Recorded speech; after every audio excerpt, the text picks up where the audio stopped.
Dincolo de cifrele care nu sunt deloc îmbucurătoare, înregistrăm record negativ după record negativ. Acest lucru nu arată însă nimic altceva decât ceea ce domnul ministru a spus, limita sistemului. Peste ceea ce avem la un moment dat, s-ar putea ca, dacă numărul pacienților crește, să nu mai putem să avem paturi de terapie intensivă, să nu mai putem să avem paturi cu oxigen și așa mai departe. Din punctul de vedere al Smurdului pot să vă spun așa, pentru că noi transportăm pacienții COVID la nivelul municipiului București și al județului Ilfov, la care mai participă și colegii de la serviciul de ambulanță pentru anumite tipuri de cazuri. Dar vreau să vă spun că avem o creștere cu 30% față de perioada similară, să spunem, din valul 2. Caracteristica pe care iar toată lumea trebuie să o înțeleagă este faptul că dacă în valul 2 undeva la 50% din pacienți aveau forme ușoare și puteau să meargă la domiciliu, acum cu greu dăm drumul la 10% din pacienți. Mai toți pacienții au nevoie de oxigen și au nevoie de oxigen în debit mare. Avem nevoie nu numai de paturi, avem nevoie de echipamente pe care, datorită sprijinului DSU-ului, le-am avut, dar, încă o dată, mai contează și resursa umană. Am avut colegi, să știți, care au venit și mi-au spus cinstit și în față: șefule, dăm și mie 2 zile de concediu, nu vreau decât să dorm. Nu mai pot. Resursa umană este și ea limitată și dacă ajungem să o forțăm, poate fi pusă în situația de a nu mai face față.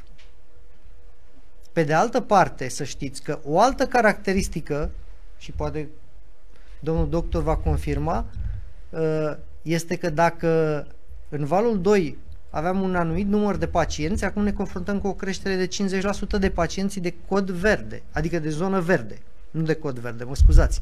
Deci pacienții non-COVID. Deci pe lângă acest val care reprezintă o creștere, mai avem și pacienții pe care nu-i putem neglija. Ordinul Ministrului Sănătății stabilește foarte clar că trebuie să îngrijim ambele categorii de pacienți, astfel încât oricât de multe paturi la terapie intensivă am face noi, ele se vor umple. De exemplu, noi la spital am mărit cu 4 și apoi cu încă 3, cu 7 paturi plus încă 2. Deci de la 10 paturi am ajuns la 19 paturi, s-au umplut instantaneu. În secția de boli interne există 30 de paturi, dar vreau să vă spun că numărul pacienților care ajung să fie admiși în secția de terapie intensivă, dincolo de cei care stau în mod normal în UPU, cu mult peste numărul posturilor de lucru din zona roșie, deci spuneam că numărul pacienților care ar trebui în condiții normale să ajungă în terapie intensivă în secția de medicală este și el destul de mare. De aceea, ceea ce domnul ministru a spus foarte clar și doamna secretar de stat a reiterat de asemenea, vă spun și eu, până când nu va exista o colaborare din partea populației, oricât de multe măsuri am luat, nu vom putea să ieșim la liman. Trebuie să înțelegeți că avem o capacitate limitată și că nu putem să ne dezvoltăm la infinit. Și la un moment dat s-ar putea să ajungem în situația în care să trebuiască să discutăm despre modul în care îngrijim astfel de pacienți. Și să știți că nu numai în România se întâmplă lucrul ăsta, se întâmplă și în restul țărilor Europei și să știți că s-a întâmplat în toate pandemiile, că eu am avut curiozitatea să le studiez și pe cea din 1918 și pe cea din 1980 din Rusia. Deci, până în momentul în care populația nu a colaborat și nu s-a organizat în sensul bun al cuvântului de a pune stabilă anumitor lucruri care nu sunt ok în societate, atunci, până în acel moment, să știți că nu s-a obținut un răspuns pozitiv. De aceea eu fac un apel la toată populația să participe la acest efort comun, să se vaccineze.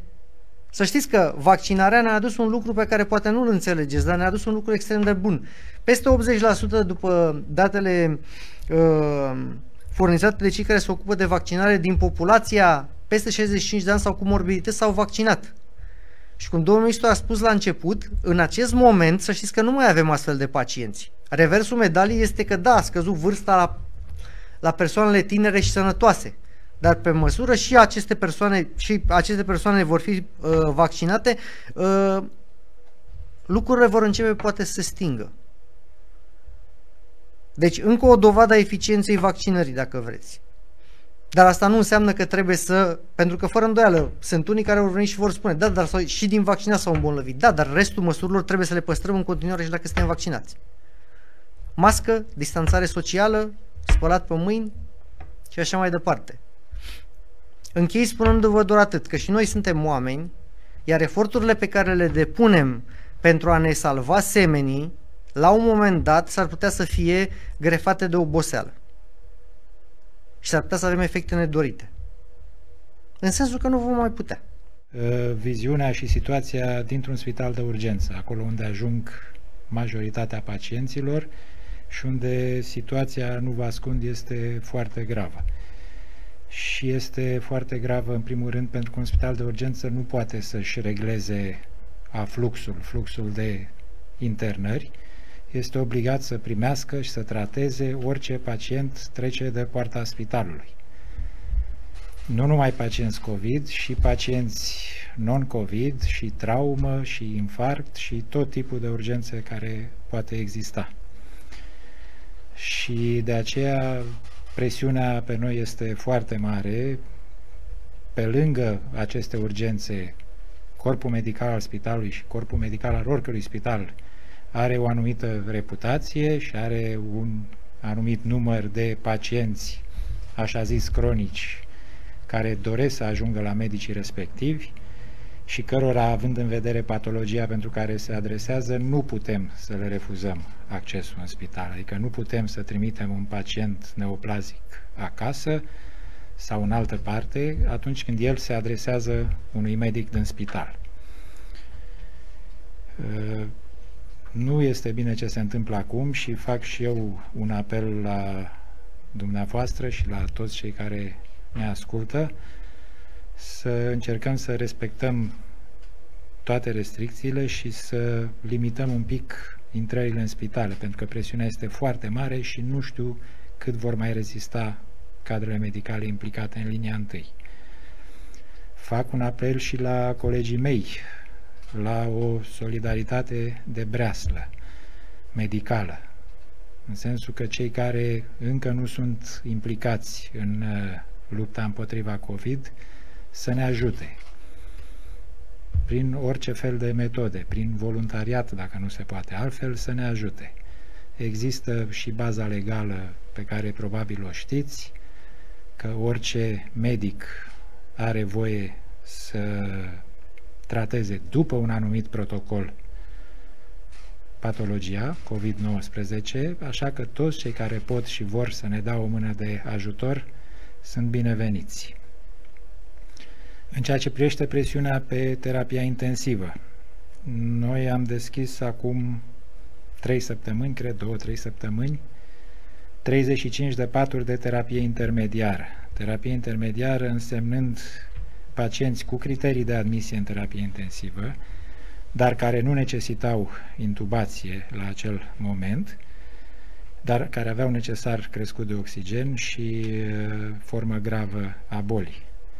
Vreau să vă spun că le-am umplut în 24 de ore cu pacienții noștri care se adresau spitalului.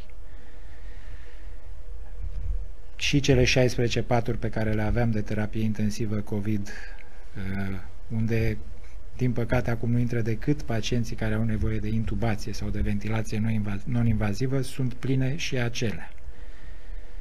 Unitatea de primiri urgență a devenit, practic, o nouă secție a spitalului. Este plină de pacienți cu forme severe de COVID. Avem inclusiv pacienți intubați în unitatea de primiri urgență și dacă situația va degenera, dacă va crește numărul de pacienți care se adresează spitalului nostru, nu știu cum vom mai reacționa. Personalul este obosit, este uzat, este într-o rutină care până acum a fost o rutină pozitivă. Au știut ce să facă, au știut cum să muncească și au respectat circuite și tot ceea ce trebuie, dar rutina poate să devină negativă, poate să se transforme în uzură și nu este bine să ajungem acolo. Situația este extrem de gravă și, practic, odată cu implicarea în efortul acesta a unor spitale, cum ar fi Institutul Oncologic București sau Institutul Clinic Fundeni, care prin definiție sunt niște spitale dedicate unor intervenții chirurgicale complexe sau tratamente specializate, practic am atins ultima linie de apărare în această luptă cu această pandemie. Noi am înțeles urgența în care ne găsim ca țară și am înțeles de asemenea să ne aducem un mic efort, fiindcă este o mică părticică în acest efort, ajutorul nostru în această luptă. Ce am oferit noi este probabil extrem de puțin, sunt câteva paturi de terapie intensivă, care oricum erau pe un tronson care era dedicat pacienților care erau depistați pozitiv în interiorul institutului. Practic, răsunetul asupra tratamentelor oncologice efectuate în institut nu va fi semnificativ, dar dorim să oferim acest ajutor și efortul principal și mulțumirile mele se îndreaptă către colegii mei de la terapie intensivă care vor duce tot greul acestor îngrijiri acestor pacienți. Cu asta am putut să ajutăm, asta am făcut în aceste momente care sunt grele pentru toată lumea și fără doar și poate doresc să repet ce au spus și antevorbitorii, fără ajutorul populației și respectarea acestor măsuri pe care în acest moment toată lumea le știe, ajutorul nostru nu va însemna probabil mare lucru.